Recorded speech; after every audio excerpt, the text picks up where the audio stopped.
Hey everyone, welcome back to my channel. In today's video, I will show you how to request a refund for a game you bought on EA using your PC in simple steps. First, open your browser and go to the website help.ea.com. This is EA official help center. Now, at the top right corner, click sign in and log in with the same EA account you used to buy the game. Once you have signed in, scroll down and look for refunds, or you can type request refund in the search bar. Now click on request a refund. You will see a list of the games you bought recently. Find the game you want to refund, then click on it.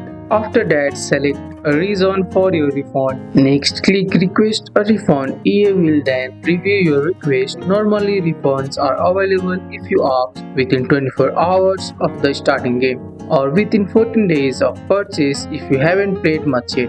Once a request is submitted, you will get an email from EA. If your refund is approved, the money will go back to the same payment method you used, like your card or PayPal. It may take a few days to show up, and that's it. Just remember, go to help.ea.com, log in, find request a refund, pick your game and submit the request, and that's it. That's all for today's video, guys. I hope you guys like this video. If you found this video helpful, drop a like, subscribe for more videos. Thanks for watching. See you in the next one.